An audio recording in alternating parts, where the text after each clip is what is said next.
Councillors, it has just gone 4 o'clock, so if we could ready ourselves.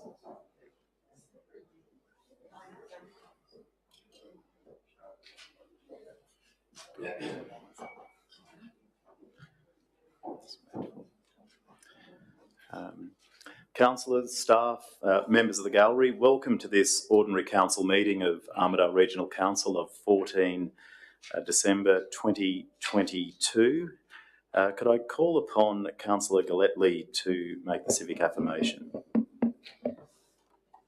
We, the Council of Armidale Region, declare that we will undertake the duties of the office of the council in the best interest of our community and faithfully and impartially carry out the functions, powers, authorities and discretions vested in us to the best of our skills and judgment. Thank you. Thank you, Councillor Galletley. And Councillor Mepham, the acknowledgement of country, please. We acknowledge the traditional custodians of this land and pay our respects to elders past, present and emerging. The Armidale Regional community pays tribute to their love of land, love of people and love of culture. Thank you, Councillor Mepham. And could I call upon the General Manager to make a statement regarding live streaming? Thank you, Mr Mayor. This meeting is being audio and video recorded, and the recordings of the non-confidential parts of the meeting will be made available on the internet. No other persons are permitted to record the meeting unless specifically authorised by council to do so. And could all mobile phones please be turned to silent? Thank you, Mr Mayor. Thank you, Mr General Manager. Councillors, I have not received any apologies or requests for leave of absence, and I'm thrilled to note that you are all here. Next one is disclosure of interest. So having reviewed the agenda, do any councillors need to declare a conflict of interest? Councillor Packham. Mr Mayor, I would like to declare a non-procuring, non-significant conflict of interest in item 15.5 of the confidential session. Thank you. Noted. Councillors, at item 5.1, the minutes of the previous meeting, so the minutes of the ordinary meeting of council held on the 23rd of November 2022. Given you've had an opportunity to review them, can I call for a mover for those minutes? Thank you, Councillor McMichael, and a seconder. Thank you, Councillor Redwood. Any discussion, Councillor McMichael? Councillor Redwood? Let's put it to a vote then, shall we? All those in favour of adopting the minutes? Thank you. I'll declare that carried unanimously. Councillors, we have in this open session, we have one mayoral minute, and this is in relation to the purchase of the Oakey Hydro scheme as an additional water source for the Armidale region. So this acquisition is the final piece in the water security jigsaw puzzle that and is the preferred option for a secondary water source, with council staff and public works having explored over 40 options. Oakey Dam is essential for a number of reasons, and key among them is it gives us the headroom to meet our population growth targets and provide industry with confidence that our region can grow. It also provides the necessary security for when drought inevitably hits and can be used as a regional water source. So outside of our Armidale region, it becomes an option for Uralla as well. And thirdly, it mitigates the water security risk that will arise when the level of Malpas Dam has to be lowered to below 50% for the wall raising to take place. So whilst Oakey is a strategic acquisition, the timing is something that was a little out of our control. Now, as you're all aware, Essential Energy put the dam up for sale with a very tight window for inspection, valuations and submissions of the offers. Armidale Regional Council was not the only horse in the race, but our offer was considered sufficiently compelling for us to be the preferred tenderer. The consequences of missing out on this acquisition would reverberate throughout this region for generations to come. It should also be noted that there is a 180-day settlement period that we've requested. This time will be used to lobby for funding for the acquisition, the reinstatement of the wall and the construction of the pipeline. I would also like to acknowledge the significant amount of work undertaken in a very tight time frame by a number of staff, particularly Alex Manners and Mark Byrne. Without their efforts, we would not be in this enviable position. So on that note, as Chair, I'd like to move this mayoral minute. I'd like to call for a seconder, please. Thank you, Councillor Redwood. I've had my say on it. Councillor Redwood, is there anything you wish to say on this mayoral minute? Thanks, Mr. Mayor. Well, first, I agree with what you've said in summary. It is as you said, a very important strategic part of the puzzle. And whilst I appreciate the speakers that we had earlier, with their concerns, there is it's of critical importance for us as a region to have the security of water to be able to not only furnish our current population with sufficient supply, but also a future population as well, including industries that may require more water than the current ones. So, from my perspective, it's an excellent opportunity. Thank you, Councillor Redwood. Councillor O'Connor. It has come very quickly, and it would appear that, I just actually want to ask a few points of clarification. And one is the final cost to supply, has that been estimated at all? To supply water? Well, what we're acquiring for 4.5 million is a damaged piece of infrastructure, which will immediately go onto our books at its purchase value, presumably, and we'll be paying for it in terms of depreciation from the day dot. So, and I apologise if this is in the fine print. We've only been given 2 weeks basically to get through another month's reading, which is not sufficient for me, given that this is a part-time position. So, is there a final time frame? And I'm a little bit disturbed when you say that we'll need Oakey to be completed before we can do the works on lowering the dam level, which I think was a bit of a surprise to most people when, in the community at least, in relation to the augmentation of the Malpas Dam water supply, which is our primary water supply. So the question is there a final time frame? Is there a final price for the supply? Thank you, Councillor O'Connor. I'll actually defer to a Chief Officer. Councillor Robinson, can you? Thank you. Through you, Mr. Mayor.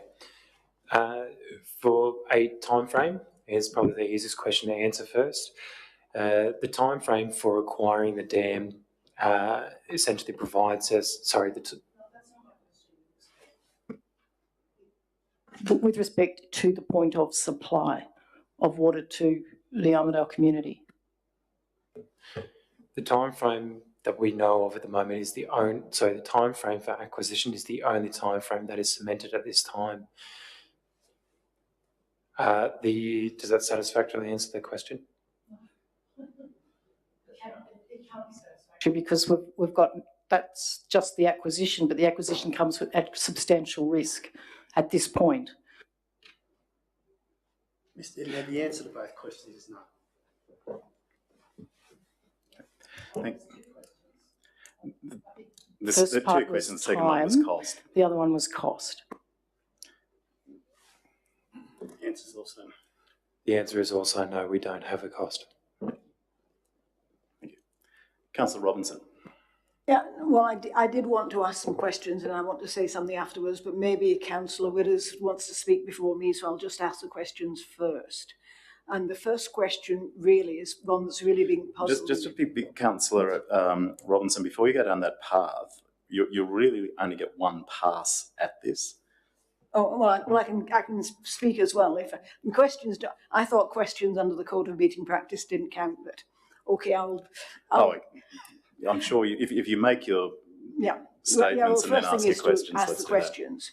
And I've got 4 questions basically. One is puzzling about how PWA calculated their modelling, and particularly the modelling of the demand. For example, we know that current demand's less than half what PWA says we should need. And I presume that is because they've modelled the demand on, the driest year in maybe 1,000 years, or the driest year in 100 years, or the driest year in 10 years.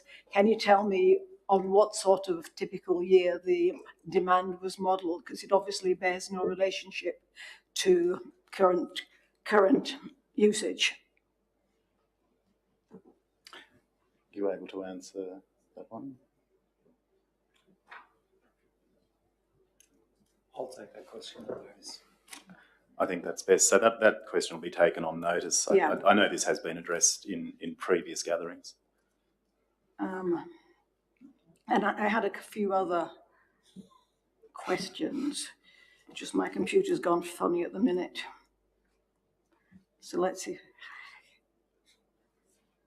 if I can find them. The next. Or can I let Councillor Withers speak, since you want to speak, and then I'll find my questions. I will allow that, Councillor Robinson, in the spirit of which you want it to happen. So, Councillor Withers. I suppose just want to thank the speakers earlier on for their comments. I agree with some of the sentiments that was spoken there, especially around the use of recycling the water and stuff like that.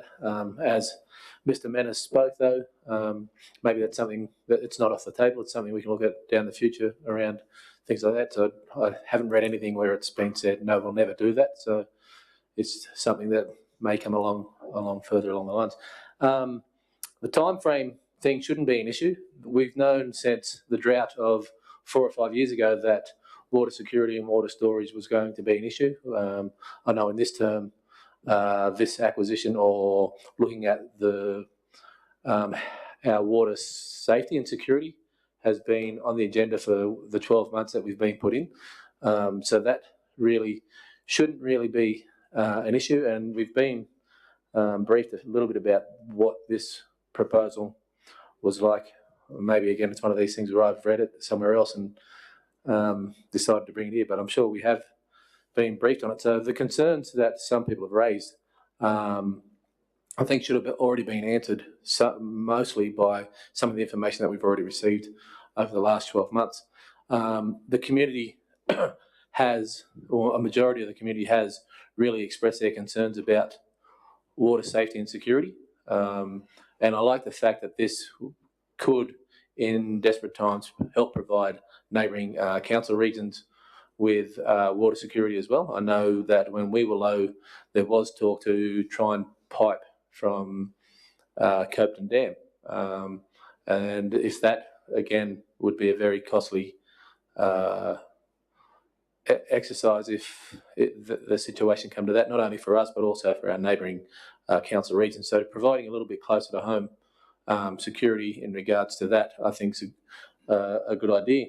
I really want to, again, echo the Mayor's thoughts and the sentiments about the work the staff have put in for this. As I said, it's been not just a recent idea, it's been something that's been ongoing for a couple of years. So well done to them and to all those that have really worked hard to provide something that has been, and I'm pretty sure most of us run last year about providing water security. It has been a fairly hot button topic. So as I mentioned, it's been a whole council initiative from the staff down to the councillors running and seeing it as a priority. So well done to everyone, and let's get this started and working towards that safer future for everyone.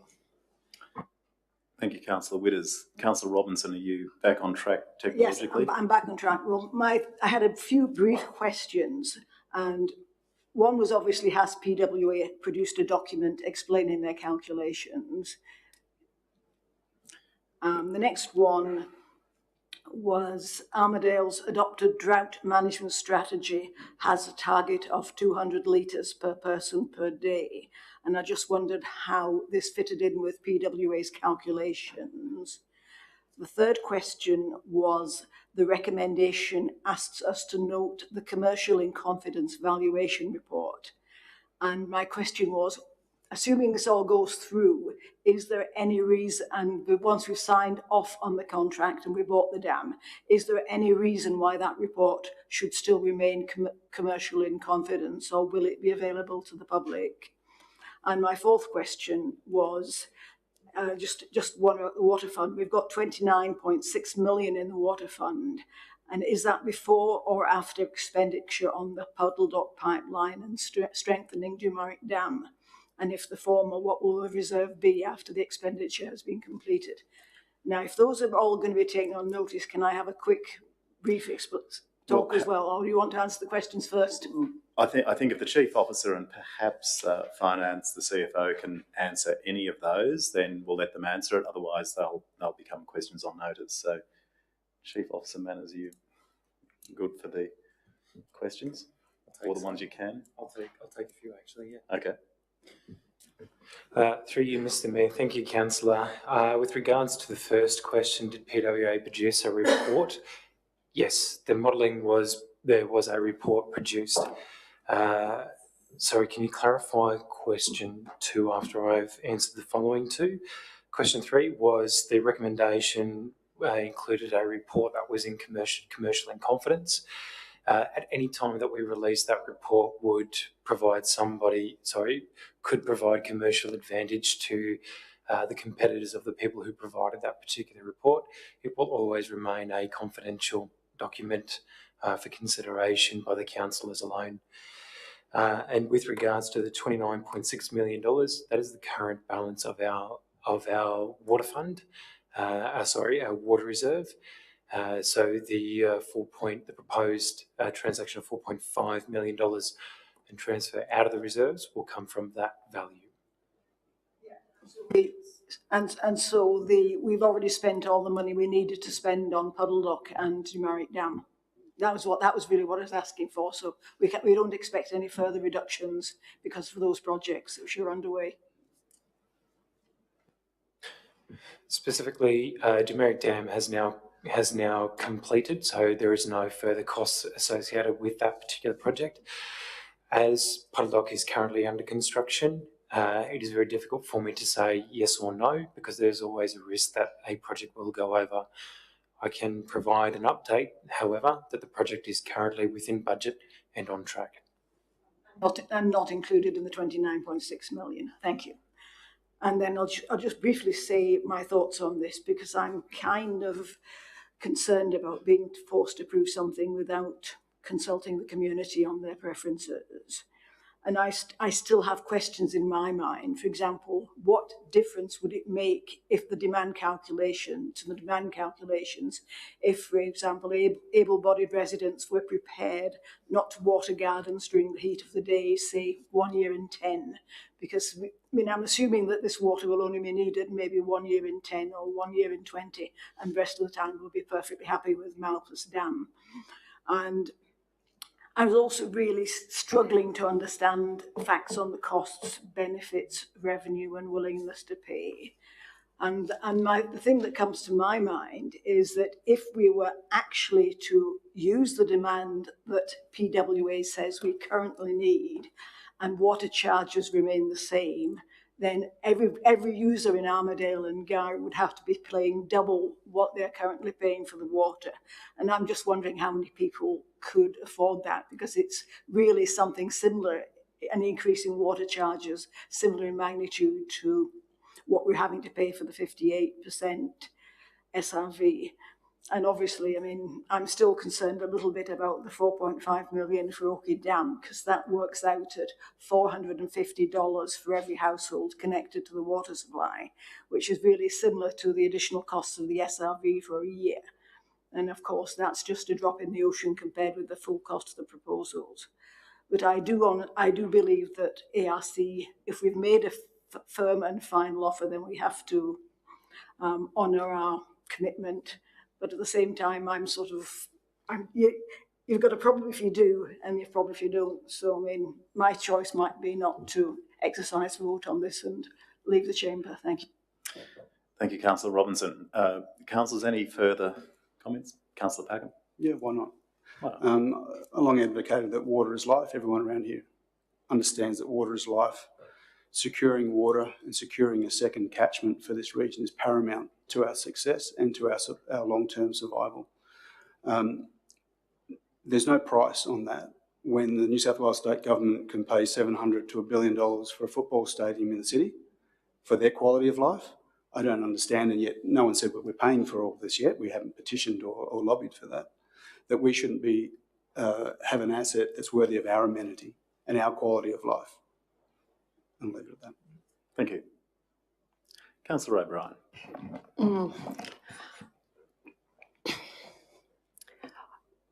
I really support this, particularly the idea that, I love the idea of that we have an asset like this in public hands, so that really fits in with my idea about the kind of security we should have. I'd be a hypocrite if I if I wasn't a little bit concerned about how we communicate with the public or how we engage the public with this a bit more. And I don't know what we can do, but I do believe that we need to maybe have a meeting with the public and answer questions or take on board what they're saying. We need to perhaps communicate with this a bit more because I don't know if we can make a decision this big if some people are, if we're leaving people behind is what I'm saying. So I have those sort of doubts, but I support the acquisition definitely. Thank you. Thank you, Councillor O'Brien. Councillor O'Connor, your light's on. You're saying you made questions before? Yeah, I think I pretty much feel the same way as all the people that have spoken. I mean, I recognise $4.5 million in itself for a large asset like this is even a damaged asset, which it definitely is. In some contexts, it's not a lot of money and we should grab the opportunity. I can really see that. But we've got no idea of the final price or the time frame. The other thing is we have not taken, this is the total picture is likely to have quite a big impact on the hip pockets of our community.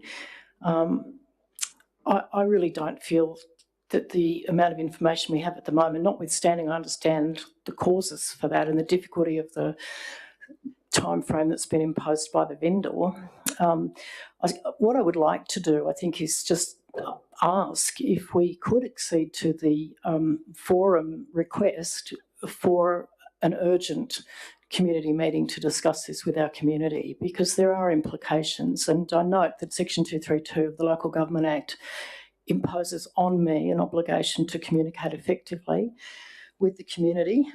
I think that's E, subsection E. And so is there some way, we're being asked to make a decision very early in the life cycle of this, of this project. Can we not please undertake to engage with our community on this? The whole water issue. We have not had a water forum. I think at the last meeting we made a decision which I supported, given an assurance that there would be a consultation during the integrated water cycle project, that there would be extensive consultation with the community. Now we're making, albeit 180-day settlement period, we're making a big financial commitment, because it's not the 4.5. I don't care about that much. I care about it a bit, but I do care about the total cost and whether it's sustainable, economically sustainable. So I'm asking in the strongest terms possible that there is a commitment from you, Mr Mayor, and from the organisation of council to have an urgent forum with our community on this issue as requested by the forum speakers. Thank you, Councillor O'Connor. Given your question was in some way directed to me, the commercial realities are, if we don't agree to this, we will lose the dam. We are not the only people who have bid for it, and there's other commercial in confidence things I cannot say in this forum, but I know that if we don't get it, someone else will. And we cannot lose sight of that reality. What we probably have is this is the first step in a three-step process, and if we don't secure this dam in the first step, steps 2 and 3 are moot. 2 being to repair the wall, 3 being to pipe it. Now, there are some indicative costs done for that, and I think the wall repair was in the region of $8 to $16 million. The piping was a sniff under $100 million. Now, clearly, in both those cases, we would not be paying for it. Well, certainly not 100%, because as you know as well as I do, we can't afford it. but there are various government instruments, various government grants that are specific for that purpose, as you well know, and that's the approach that we would take. We have to be, sensible about this. But as it's the preferred option, and it has been extensively socialised throughout the community and within our forum, just what the water options have been. So it's not something that's been put on it. So I can't make any commitment or beyond a certain acknowledgement. If we don't secure it, if we don't vote for it today, it'll be out of our hands by tomorrow.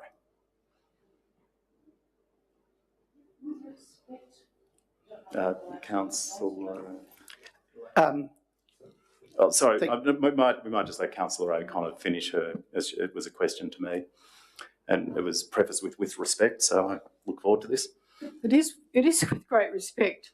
That is not responsive to my question, which was acknowledging exactly what you replied, which is the commercial corner that we're in, but nevertheless asking for some indication from you, Mr Mayor, for accession to the request for community consultation or community forum soon, so that we bring the community with us on this, at this stage somewhat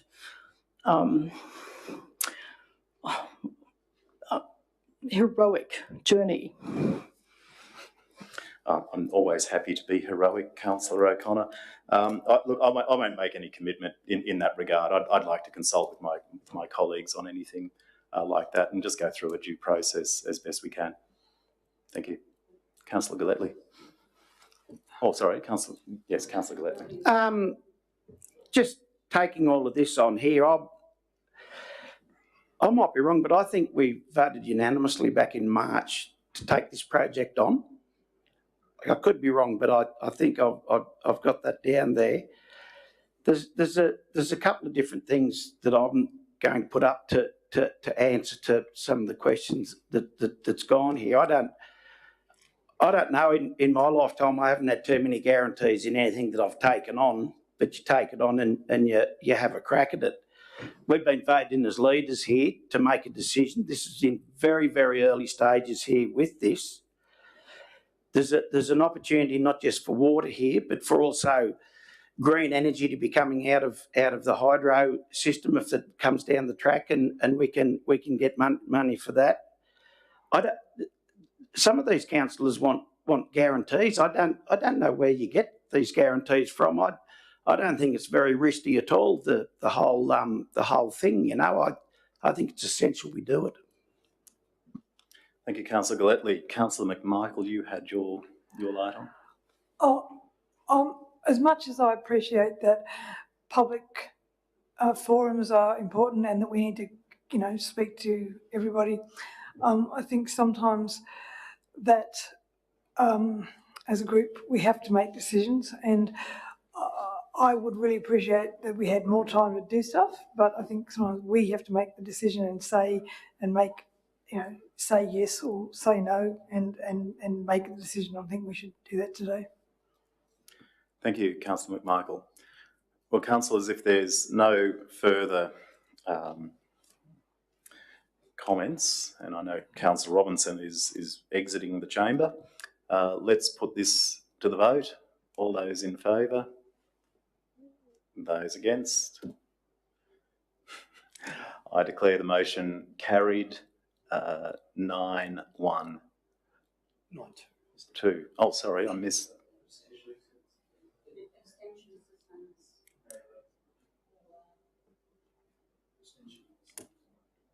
Thank you. As my learned colleagues have pointed out, an abstention is a no.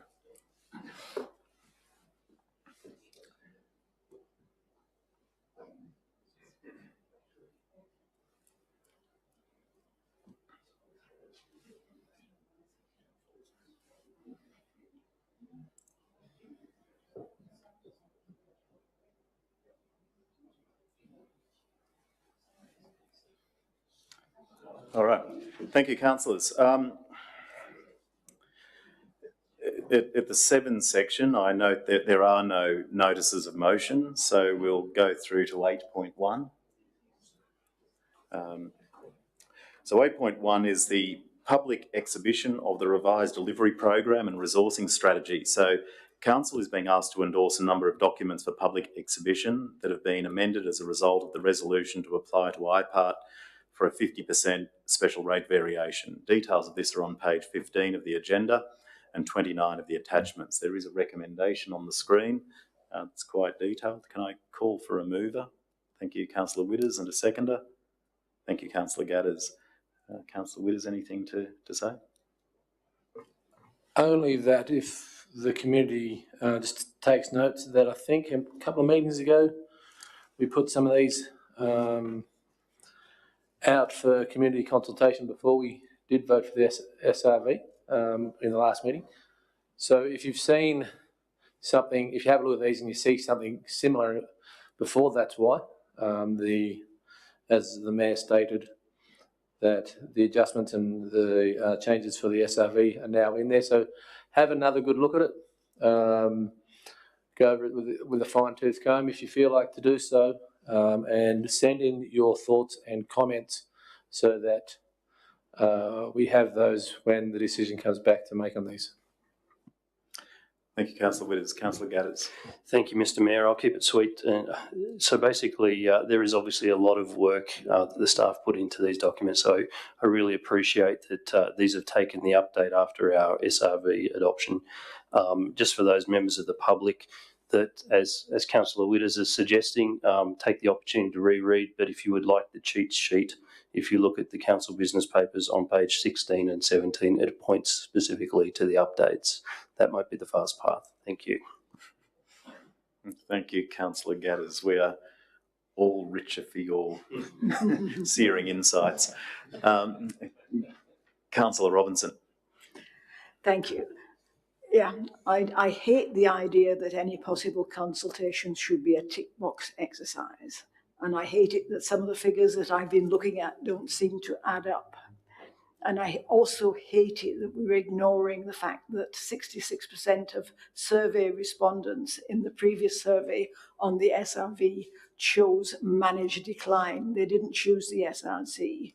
And so I hope that all those who are really concerned about this do actually take the time and trouble to respond again, and hope that this response will be at least as enthusiastic as the previous ones.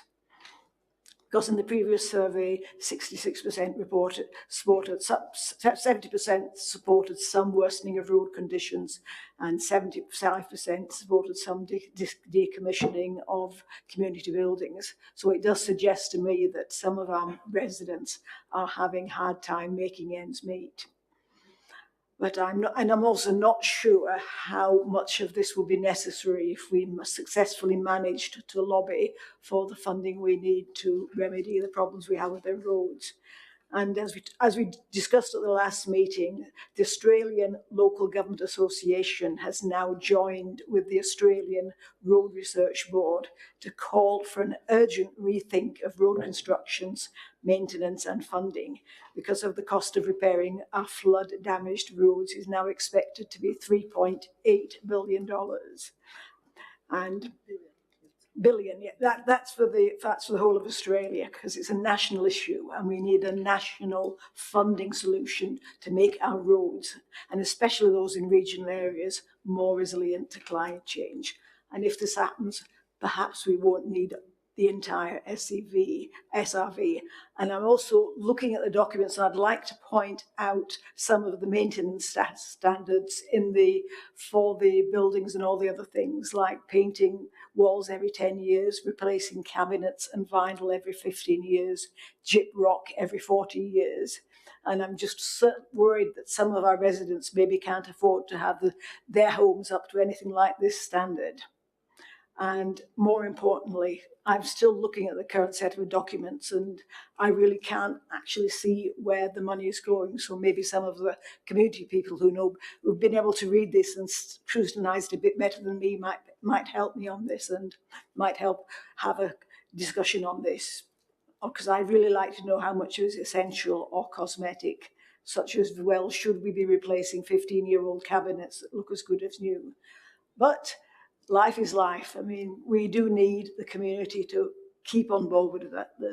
We have to put it on. There's no choice but to put this on to public consultation again. And I'll certainly be looking at a good response and a lot more information before I actually vote in favour of the final decision on the SRV.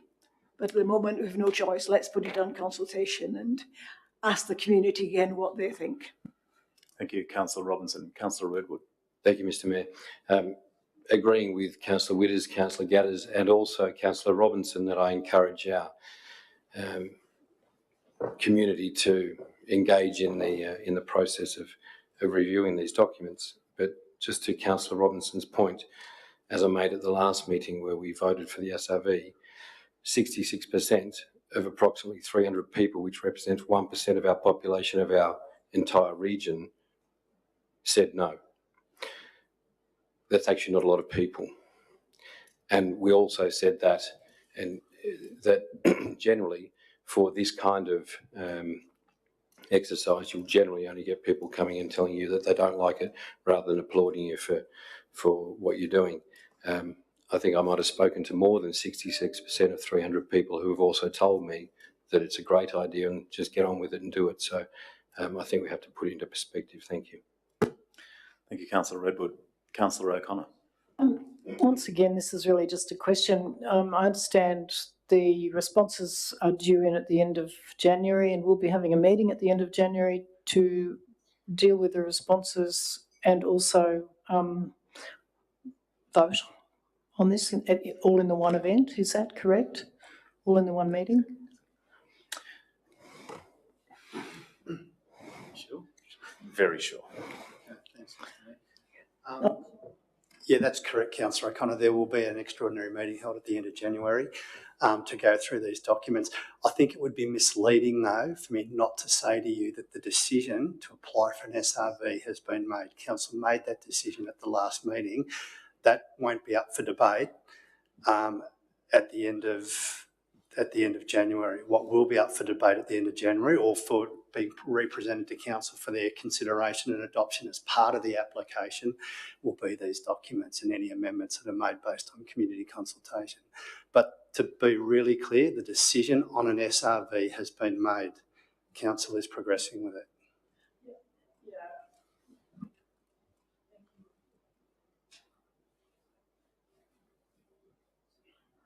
Am I allowed to make a response to that? Sure. Yeah, look, I accept that, and I thank you for your candour, Mr. General Manager. What I would like to say and note is that there was considerable confusion around the 8th of June, which was the closing date for submissions on the IPNR suite of documents, which we then determined to accept, I guess, at the end of June.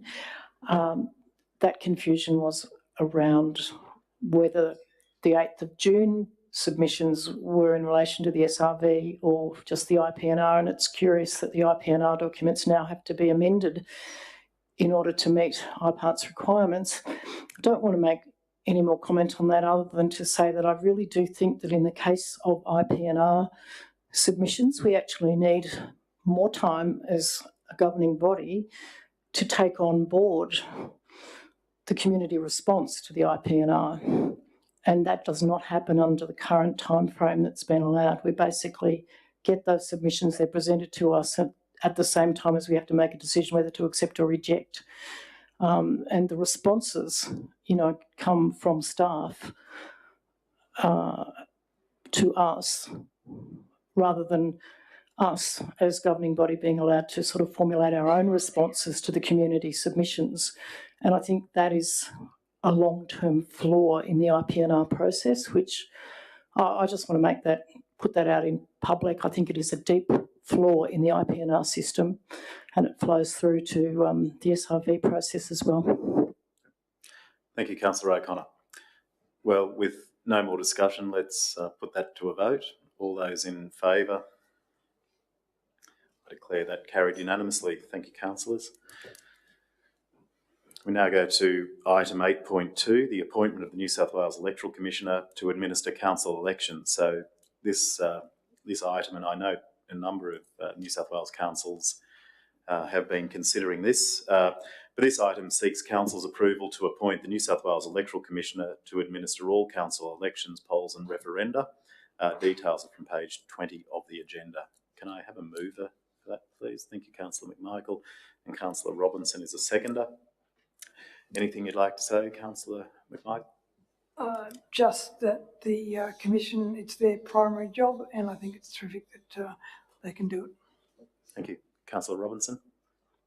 It's a sensible decision. Thanks. Any other councillors? Right, let's put it to a vote. All those in favour?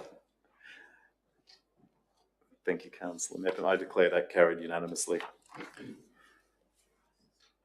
Item 8.3 is the Code of Conduct for adoption. So the Armidale Regional Council Code of Conduct has been on public exhibition for 28 days and no submissions were received.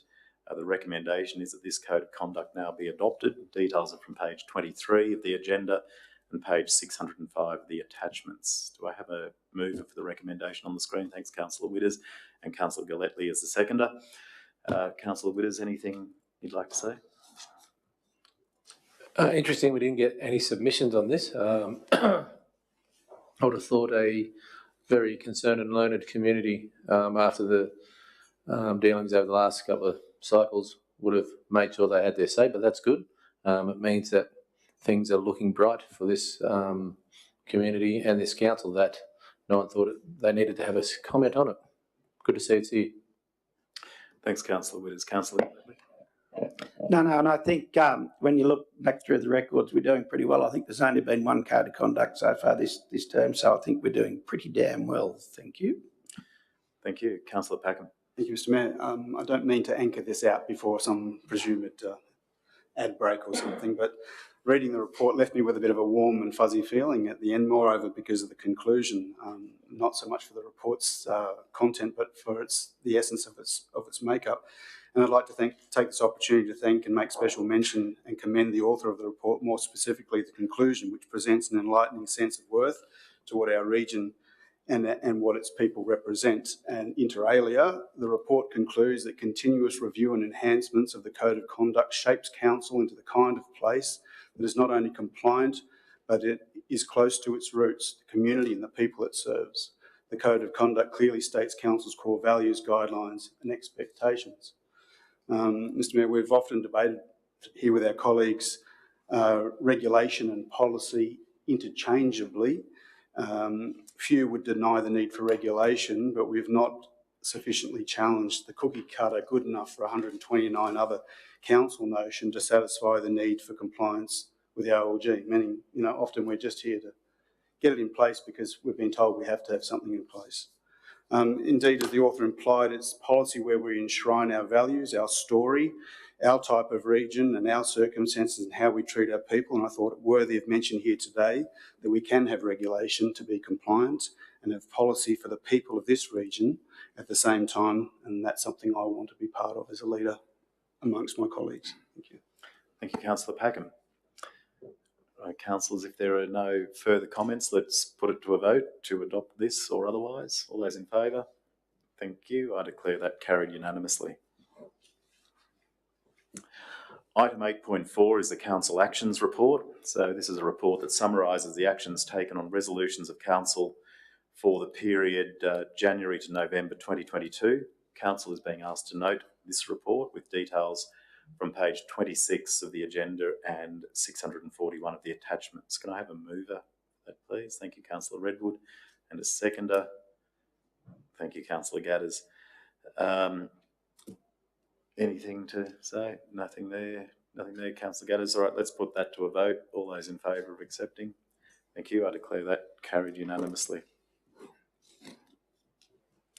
Item 9.1 is the acquisition of 153 Rusden Street. So it's an acquisition opportunity that has arisen for council to acquire 2 lots of land in the CBD at a cost of $26,000. Details are from page 27 of the agenda. And I think I know who's going to move the recommendation on the screen is Councillor Robinson, and the seconder can be Councillor Redwood. Councillor Robinson. Sounds like a very sensible idea, and it even sounds like a bargain at the price. Excellent. Councillor Redwood. I agree with Councillor Robinson twice today. Noted. Any further discussion? No. All those in favour? Thank you. I declare that carried unanimously. Item 9.2 refers to 48 Kurawatha Avenue. So this item has been back and forth in this chamber in an effort to alleviate the housing shortage in our region. So there is a recommendation on the screen that in essence is asking council to endorse the planning proposal to reduce the lot size and also to liaise with the Department of Planning as required. Do I have a mover for this? Thank you, Councillor O'Connor, and a seconder, Councillor Redwood. Councillor O'Connor, anything to say? Nothing, just that, you know, we move onward and upward to actually provide sensible lot sizes to provide, well, sustainable and hopefully affordable housing for our community. Thank you. Just congratulate Mr. Boyce and his team or the absent Mr. Boyce and his team for their work and tenacity to get this over the line. Thank you. All right, councillors, let's put this to a vote. All those in favour? Thank you. I declare that carried unanimously.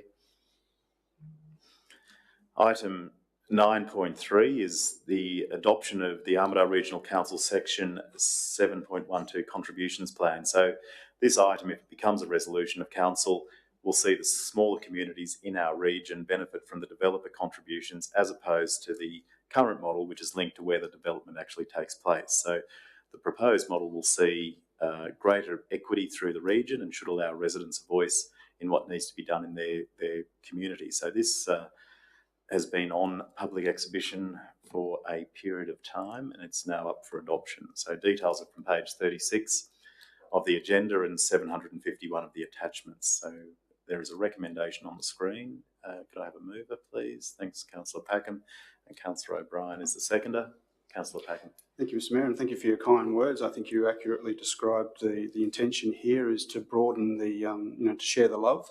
I think it's very important that developers' contributions not be concentrated into necessarily the precinct in which they were generated, but are delivered to all.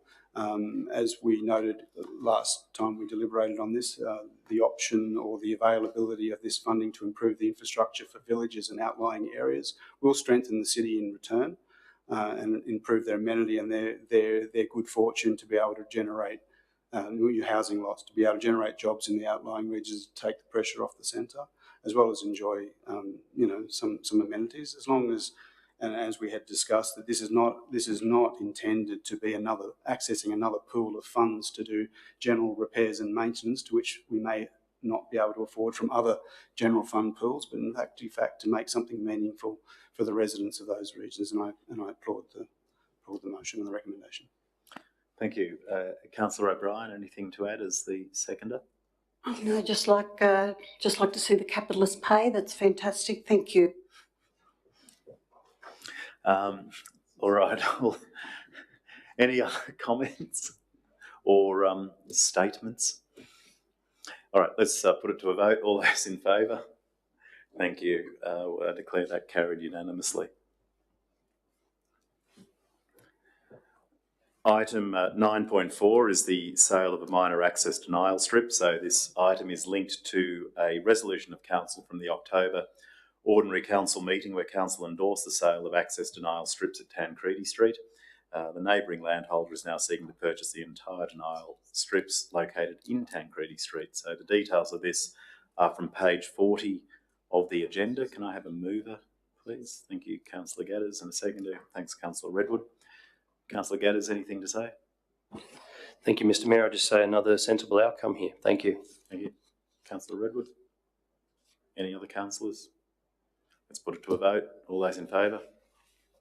Thank you. I declare that carried unanimously.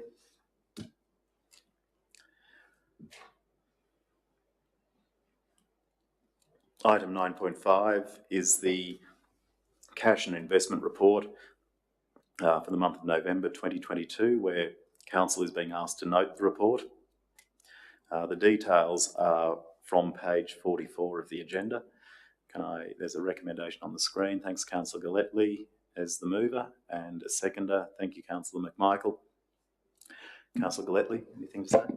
No, this is good. It's good that we've got a bit of a, well, for this particular part of it, not too many people would be agreeing, but now that we've got a few rates back and rates back as far as investing our money, and there's, I think this is great, and there's really no risk in this at all. Thank you.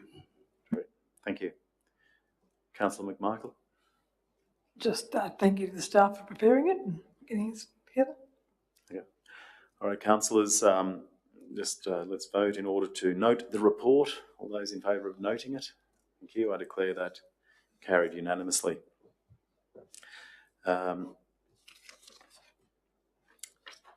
Councillors, we now go to item 10.1, which is the Armidale Regional Landfill Solar Panel RFQ. So this item is seeking support to engage a contractor to supply and install solar power and batteries at the landfill. So we're being asked to endorse a recommendation to award the contract to New England Solar and make appropriate financial delegations to the General Manager. I can't ignore you any longer, Councillor Robinson. I'm assuming you are moving it. And Councillor Gaddis is going to second that. Councillor Robinson, anything to say? No, I've read the tender evaluations and I concur. And it's really nice to see something like this happen, especially for the landfill, which unfortunately is off grid, so there's not much other solutions. Thank you. Councillor Gaddis. Right. Councillors, if there's no further discussion, let's put this to the vote. All those in favour? Thank you. I declare that carried unanimously. Which takes us to item 12.1, the audit risk. These are the committee reports. So we have at 12.1, the Audit Risk and Improvement Committee, the minutes of the meeting held on the 22nd of November with details from page 55 of the agenda and 780 of the attachments. Can I call for a mover, please?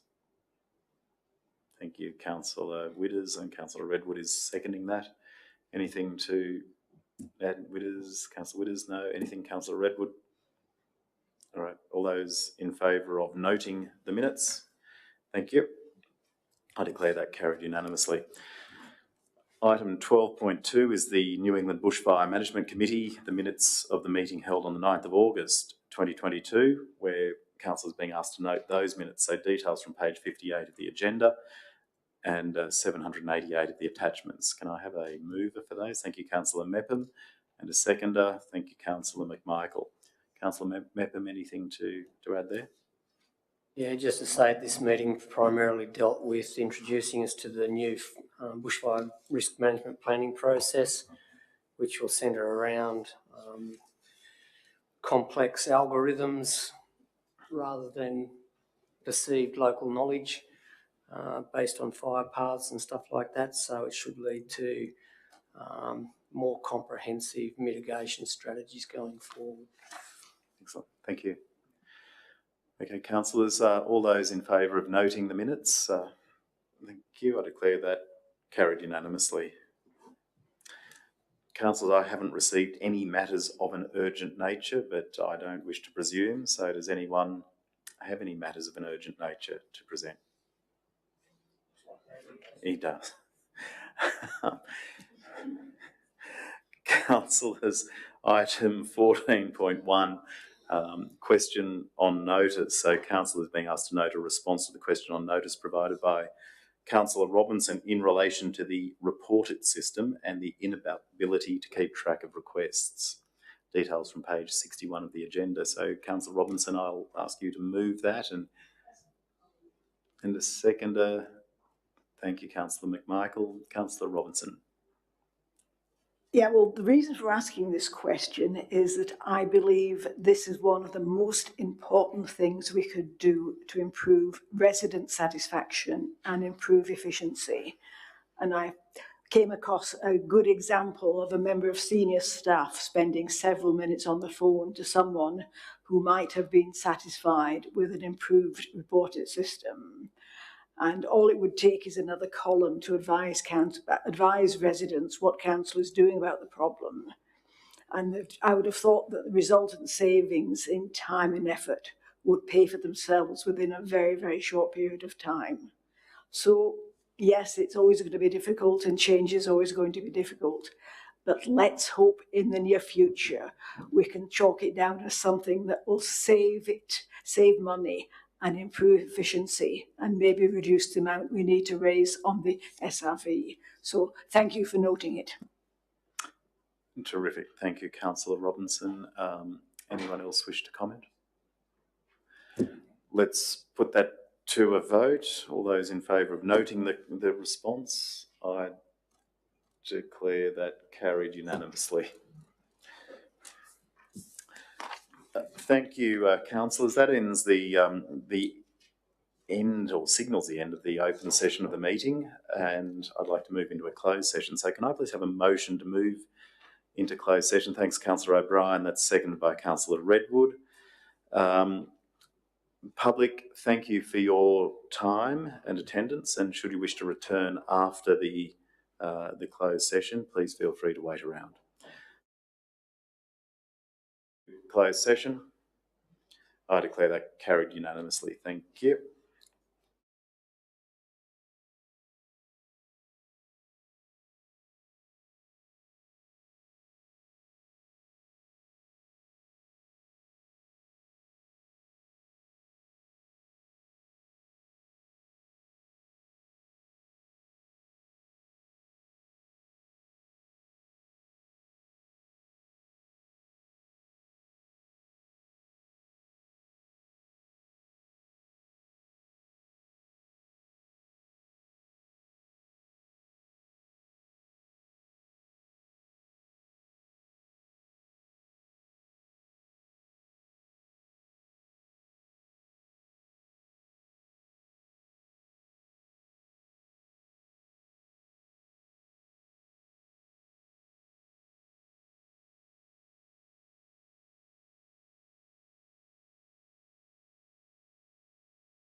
We'll wait.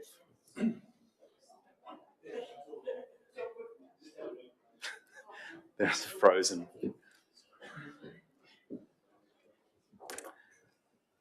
Now, I'd like to invite the General Manager to read out the resolutions of the closed session of Council. Thank you, Mr Mayor. I'll try and be quick because I know you need to be somewhere. Item 15.1, 12-month extension, option for bulk materials tender, resolved by Council that endorse the variation of contract documentation relating to an option to extend for a further 12 months to 31st of October 2023 with the existing 6 contractors. Delegate to the General Manager or relevant Council financial delegate to authorise purchase orders based on the value scenarios and procurement strategies provided by this panel arrangement to the allowable budget. And C, finds the attached updated schedule of rates and conditions provided by contractors